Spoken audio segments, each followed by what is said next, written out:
नमस्कार दोस्तों, मेरा नाम है प्रदीप चौहान। दोस्तों, कांग्रेस पार्टी के सबसे बड़े नेता कौन? जाहिर सी बात है, महात्मा गांधी। गांधी के इस देश में एक पार्टी बनी थी जो नरम स्वभाव की पार्टी थी। गांधी जी सर्वे सर्वा।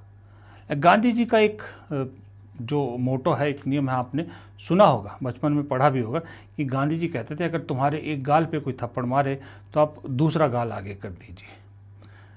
ये थ्योरी पे कांग्रेस चलती थी, लेकिन कांग्रेस ने अब इस थ्योरी का परित्याग कर दिया है। मुझे ऐसा लगता है कांग्रेस ने एक गाल के बदले दूसरा गाल आगे करने की अपनी नीति में बदलाव कर दिया है। अब कांग्रेस कहती है कि एक गाल पे थप्पड़ मारोगे तो हम दूसरा गाल तुम्हारा लाल करेंगे। ये मैं नहीं कह रहा, ना मैं वो कर रहा, ये खुद कांग्रेस के लोग आजकल कह रहे हैं। मारोगे तो मारेंगे, मैं कह रहा हूं आओगे तो मार खा के जाओगे यहां से। कांग्रेस है, कान खोल के सुन लेना, हम गांधी के सिपाही हैं, गांधी के अनुयायी हैं, पर हम भगत सिंह और सुभाष चंद्र बोस को भी मानते हैं, हम सरदार वल्लभ भाई पटेल को भी मानते हैं, हम चंद्रशेखर जी को भी मानते हैं। हम गोडसे के लोग नहीं हैं, हम गांधी के लोग हैं। छाती पे गोली खाते और छाती पे लड़ते हैं। सम्मानित साथियों, मैं धन्यवाद देता हूं सभी परिवार के लोगों को। दूसरी बार ये आप सबकी हिम्मत है, आप सबके बलबूते पे जितने भी इस तरफ हम सब लोग बैठे ना, आप सबके कारण है ये कांग्रेस, आप लोगों के कारण उज्जैन की कांग्रेस। सम्मानित साथियों, और हर परिस्थिति में जितने भी परिवार के लोग यहाँ खड़े हैं, हर बार मुस्तैदी से आप सब लोग लड़े हैं। अच्छा, इस जो दावा है इसकी झलक भी आपको दिखने शुरू हो चुकी है। एक ज़माना क्या, मतलब अब तो ऐसा लगता है एक ज़माना हो गया। इन 12 सालों में, पिछले 12 सालों में दबी कुचली कांग्रेस नज़र आती थी। कांग्रेस का कार्यकर्ता घर बैठ चुका था। बाहर तो छोड़िए, घर वालों से कांग्रेस के बारे में डिस्कस करने से झिझकता था। छत पे लगा झंडा कब का उतार चुका था। लेकिन पिछले 2-3 महीने में, 4 महीने में वो झंडे वापस छत पर दिखने लगे हैं। वो घर बैठा कार्यकर्ता घर से बाहर निकलने लगा है।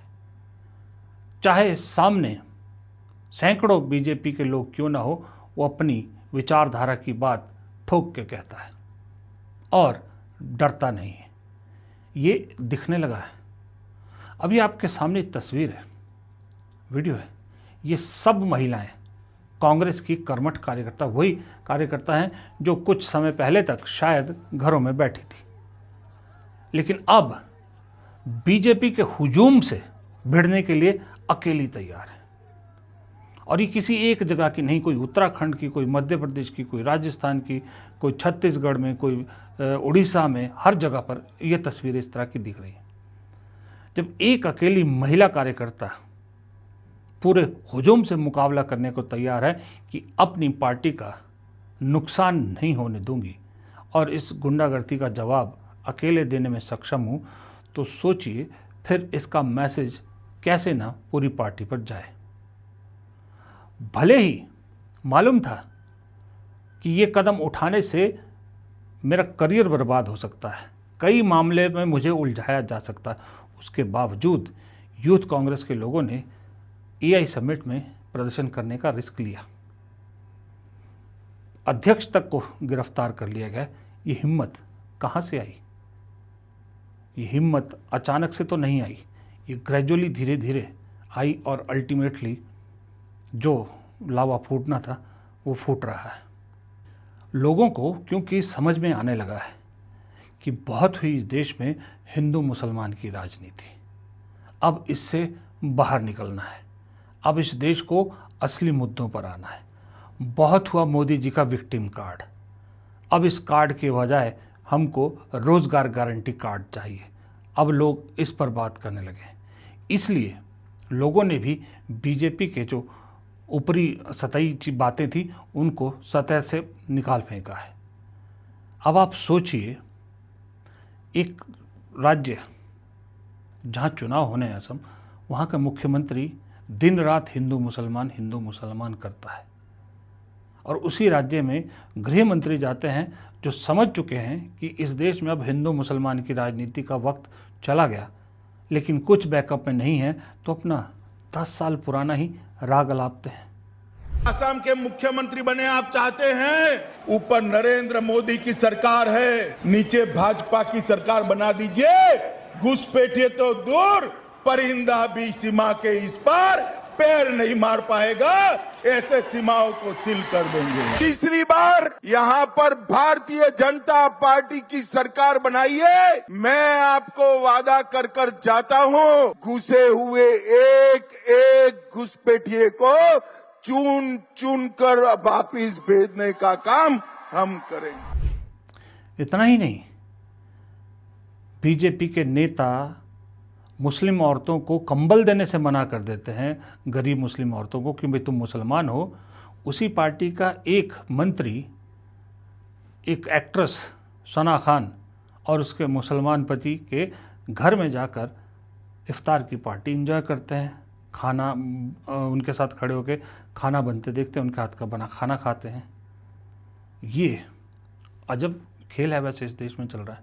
लेकिन बात वापस कांग्रेस पे आता हूँ, तो ये जो बदलाव आप कांग्रेस में दिख रहे हैं, या कांग्रेस का जो नया चेहरा आपको दिख रहा है, ये सिर्फ उसी वजह से हुआ ना जिसको हम लोग, मैं अपने आप को भी मानता हूँ उसमें, कि हम लोग बहुत शक की नज़र से देख रहे थे। और वो था कि राहुल गांधी जो कांग्रेस को बदलने की कोशिश कर रहे हैं।